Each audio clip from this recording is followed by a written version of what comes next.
नमस्कार दोस्तों, एक नई लर्निंग के साथ हाजिर हूँ और आज की स्टॉक स्पेसिफिक लर्निंग में हम लोग चर्चा करेंगे रेली गियर।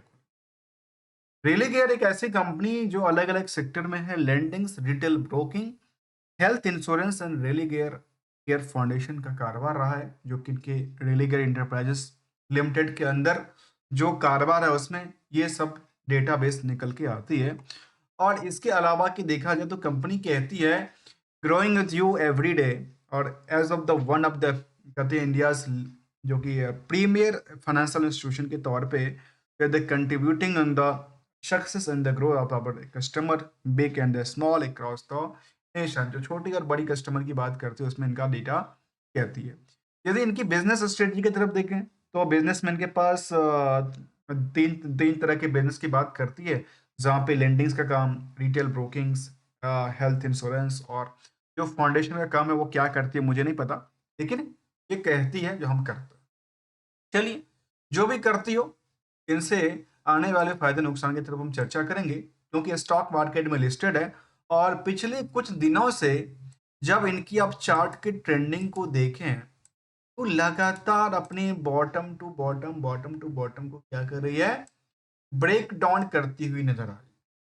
क्यों नहीं इस कंपनी को लेकर थोड़ा सा ओवरव्यू लें, और रिजल्ट का यदि आया होगा एक्सपेक्टेशन तो उस पर भी चर्चा करेंगे। जो कंपनी अ, बहुत पुरानी भी नहीं है, 1984 में कंपनी बनी थी, और उसके बाद डाइवर्सिफाइड फाइनेंशियल सर्विस में इनका कारोबार रहा है, और इंडिया में है। और इनके या तो खुद करते हैं या अपनी सब्सिडरी के थ्रू करते हैं काम। तो फाइनेंशियल इंस्टीट्यूशन के लिए कामकाज बनी है, बीएसई एनएसई दोनों जगह लिस्टेड है। मार्केट की कैप का आंकड़ा आज देखूं तो करीब 8,000 करोड़ से ज्यादा की बात कहती है। बुक वैल्यू करीब 71 का, इंटरेस्ट वैल्यू 132 का। करंट सिचुएशन की प्राइस में उतार चढ़ाव चलती रहती है। जो हायर टू हायर 298 तक गया था 300 के आसपास के रेजिस्टेंस को मान लेते हैं। स्ट्रॉन्ग सपोर्ट की बात देखा है तो 200 के आसपास स्ट्रॉन्ग सपोर्ट है। यहाँ से 100 रुपए के आसपास की उछाल कर क्रिएट किया है। कंपैरिजन टू इंडस्ट्रियल के पी से आज भी स्टॉक की प्राइस में ओवर वेटेज की बात कर रही है। क्या लगता है कि आने वाले समय में इस स्टॉक की प्राइस थोड़ा सा और डाउन डाउन हो सकता है, जो 200 के आसपास आ सकती है, या ऐसी बात जो ऊंचाइयों पे बन सकती है? इसके लिए कुछ इम्पैक्ट को समझना जरूरी है। एक तो पहला आरओई कहती है 5%, आरओसी कहती है 8% का। प्रमोटर कोई है नहीं बेसिकली, क्योंकि जो कंप्लीटली पब्लिक के पास है। 10 रुपए के फेस वैल्यू वाली कंपनी 50% के आसपास की अर्निंग करती है, 57% की अर्निंग करती है। और इसके पीछे जो मार्केट में डिमांड है वो 126x का बीट क्या कहता है। फिलहाल यदि आप इनकी डेट टू इक्विटी को देखें तो 0.19 का, करंट रेशियो का पार्ट काफी कम का आंकड़ा दिलाती है। इन सभी पहलुओं की तरफ हम क्या करेंगे, एक रिस्क है, रिस्क को लेकर के क्या जानेंगे। सबसे पहली बात रिकंसलेशन करेंगे, आखिर इनकी परफॉर्मेंस लेवल कैसी रही, उनका एक्सपेक्टेशन कैसा रहा। दूसरे में रिवार्ड का आकलन आकलन करेंगे, जो कि मैनेजमेंट के द्वारा दिया गया निवेशकों का एक ट्रस्ट है। तीसरी पार्ट जो कि कहते हैं स्टॉक मार्केट की डिमांड सप्लाई के बेसिस पे रिटर्न कितनी बनती है एक पैसे लगाने के बाद, और बिजनेस की रिस्क स्ट्रेटजी क्या है। यहाँ पे देखा गया कि जून तक के डेटा अपडेटेड है, जून के बाद सितंबर का डेटा इसका आना बचा हुआ है। और आनी हुई बचत के डेटा को लेकर के हम चर्चा भी करेंगे। इसका ट्रेंडिंग वेव ये कहता है कि मार्केट में इनकी क्वार्टरली डेटा लगातार कई बार चलती है, और अच्छी खासी चलती है, और कई बार क्यू आर क्यू के डेटा बेसिस में गिरावट भी दर्ज कर लेती है। और सिस्टम में कई बार अप डाउन चलती रहती है। बीच में काफी ज्यादा नुकसान चल रही थी, कंपनी नुकसान से प्रॉफिट कन्वर्ट हुआ था, लेकिन उतनी ज्यादा प्रॉफिट कन्वर्ट नहीं कर पाया जो कि इनके सेल्स का आंकड़ा दिलाती है। करीब करीब नेट प्रॉफिट मार्जिन में 94% तक की गिरावट दर्ज करती है, जो इनके लिए थोड़ा सा चिंता की बात निकालती है। यदि टर्नओवर की चर्चा करें तो करीब 1700 करोड़ के आसपास की बात करती है, पिछले पीरियड से गिरावट करती है, लेकिन पिछले से पिछले पीरियड से इसमें बेटर परफॉर्मेंस की। जो कंपनी के पास करीब 3500 करोड़ की प्रॉफिट बुकिंग किया था। कैसे किया था? क्योंकि इनके पास 3354 करोड़ के अदर सोर्स ऑफ इनकम आया। अब ये मुझे बिल्कुल समझ नहीं आया, जब कंपनी के पास एक एक रेंज में तो 4-5 करोड़ 100 करोड़ तक की turnover other source of income से आती है, एक ही बार में 3300 करोड़ का ले लिया, निकाल लिया। लगता है कि स्टॉक ब्रोकिंग में क्या उन्होंने अपने शेयर को बेच दिया, ऐसा कुछ बात करती है। इसके अलावा देखा जाए तो मार्केट में सस्टेन जो पहले थे उसके हिसाब से नहीं था। अच्छी बात ये है जो अदर सोर्स ऑफ इनकम इतना ज़्यादा है इनके पास, जो कई बार अपने इंटरेस्ट बर्डन को कम करा लेती है। ईयरली ग्रोथ की तरफ देखें तो करीब 6000 करोड़ से ज़्यादा की टर्नओवर क्रिएट करती है, और 6000 के टर्नओवर वाली कंपनी में फिलहाल जो इनका प्रॉफिटेबिलिटी रहा, लगातार कुछ पीरियड से नुकसान चल रही थी कंपनी, नुकसान चल रही थी। नुकसान कहाँ से चल रही थी? क्योंकि नुकसान तो कुछ पीरियड में ये देखा गया कि ऑपरेशन से ही नुकसान चल रहा था। कुछ इम्पैक्ट में देखा गया कि अदर सोर्स ऑफ इनकम से नुकसान चलाती है।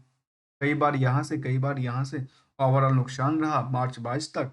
23, 24 और 25 के डेटा में कहती है कि हम प्रॉफिट बनाने की कगार पे चल रहे हैं। ऑपरेटिंग प्रॉफिट मार्जिन काफ़ी कम रहा, 4-5% के आसपास रहा है। इसके अलावा की बात करूं तो रिस्क को लेकर के डेटर्स डे भी कंपनी को लेकर के 14 दिन की बात कहती है, और 14 दिन की बात को लेकर के यदि आप इनकी कर्ज वाली चीज़ों को देखें तो कर्ज में लगातार इन्होंने अपनी कमी किया है, कर्ज को लगातार पे आउट करती हुई नजर आती है। पे आउट करने की सिचुएशन कहाँ से बनती है? तो कहती है नहीं, हमने फिक्स एसेट्स तो ऐसा कुछ चेंज किया नहीं, और बाकी इन्वेस्टमेंट भी हमारा लगातार बना हुआ है, लगातार बढ़ाती नजर आती है। और जो मार्केट में डेटर्स था वो 245 करोड़ की आंकड़ा को दर्ज करती है। 4% 5% के आसपास ऑपरेटिंग प्रॉफिट मार्जिन है, तो थोड़ा सा क्या होगी, गिरावट तो हो सकती है। लेकिन अच्छी बात यह है जो देखने को आ रही है, जो 245 करोड़ के आसपास की आंकड़ा जो है, उसको यदि आप नंबर में देखें तो पहला नंबर 245 करोड़ हमने उधार वाले पोर्शन को लिया, और जिसमें से पहला नंबर पॉइंट आती है 6235 करोड़, दूसरा नंबर ये आती है, तीसरा नंबर आता है 347 करोड़। अर्थात इनका प्रॉफिटेबिलिटी इनके हाथ में आ चुका है कुछ पार्ट का लेकर। तो भले ही इनका ऑपरेटिंग प्रॉफिट मार्जिन 4-5% ही रहा, लेकिन इनके पास ज्यादातर पैसे रिलीज होके इनके हाथों में पड़ा हुआ है।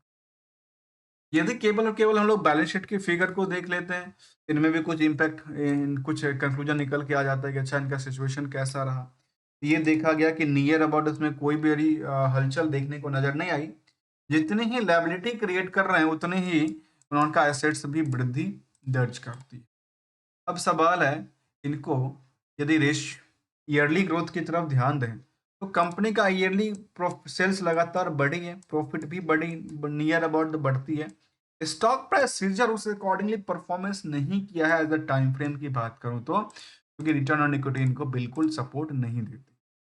लेकिन जैसे आप निवेशकों का इंटरेस्ट को देखें तो निवेशकों के इंटरेस्ट में एक टाइम फ्रेम में एफ आई बी बने हुए हैं, डी आई बी बने हुए हैं, और डी आई ने यहाँ तो भर के खरीदा है।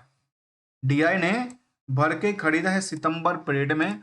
और चलिए हम सितंबर पीरियड की चार्ट को दिखाते हैं, और पिछले एक महीने की चार्ट को देखें। सितंबर की चार्ट को ले लेते हैं, तो यहाँ पे यदि हम देखें तो कौन खरीद रहा है, कौन, अक्टूबर की सिचुएशन थी, सितंबर में देखा गया यहाँ एक लंबी आई थी, उच्च गिरावट थी।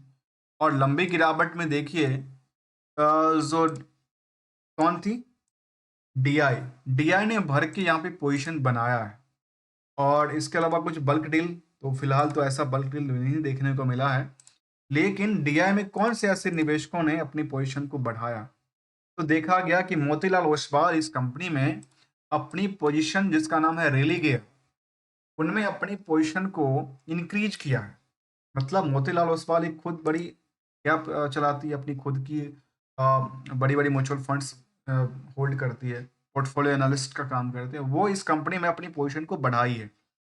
इसके अलावा पब्लिक की होल्डिंग में थोड़ा सा कमी देखने को मिला, क्योंकि पब्लिक होल्डिंग से शिफ्ट करके कहाँ चली जाती है, वो डीआई के पास चली जाती है। और काफी सारे निवेशक निवेशक है इस कंपनी में, ओवरऑल 80,000 के आसपास के निवेशक है सितंबर तक के डेटा बेसिस में।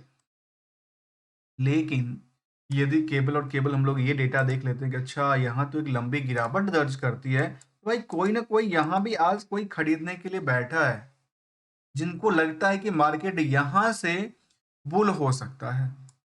कि हमेशा दोनों की लड़ाई होती है, एक बुल की, एक बियर की। एक बियर एक बुल की लड़ाई में जो जीत जाए उनकी जीत हो जाती है, टक्कर में जिनकी जीत होगी उनकी अब इसके साथ सवाल आती है क्या जो पीयर्स कौन सा है, तो बजाज फाइनेंस, बजाज, इन सभी कंपनियों में देखा जाए आज भी तो ये कह सकते हैं कि जियो फाइनेंशियल्स जो कंपनी है, जो न्यूली कंपनी आई, इन सभी कंपनियों में सबसे ज़्यादा टक्कर देने वाली, जिसके पास सबसे ज़्यादा क्या है, निवेशकों का दिल गया है, वो जियो फाइनेंशियल के बाद रेली गियर में लोगों का ज़्यादा इंटरेस्ट है। वाले मार्केट कैप काफ़ी छोटा है, डेट्स भी काफ़ी कम रहा है comparison to the other parts को लेते हुए।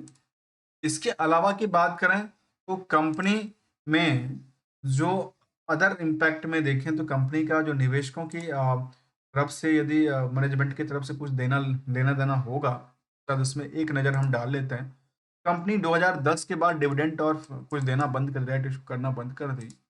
उसके बाद कोई भी ऐसा डेटा सामने नहीं आया। लेकिन ओवरव्यू के तौर पे हम यदि इनकी एनालिसिस की पार्ट को देखें कंपेयर टू फाइनेंशियल सर्विस को लेकर के, तो पिछले 5 सालों में बेटर परफॉर्मेंस किया है, लेकिन उसके बाद थोड़ा-सा इसमें हिचकिचाहट के साथ गिरावट भी दर्ज करते हैं। तो टाइम फ्रेम की बात करूँ तो, लेकिन यदि टाइम फ्रेम की बात ना करके इस टाइम से इस टाइम को आप कंपेयर करेंगे तो आपको बेटर निकल के आएगी। यहाँ से भी मार्केट चलेगी तो बेटर, और इस तरह से पहले मार्केट काफ़ी ज़्यादा चला है। देखिए, हायर टू बॉटम किया, हायर टू बॉटम किया, हायर टू बॉटम किया, हायर टू बॉटम किया।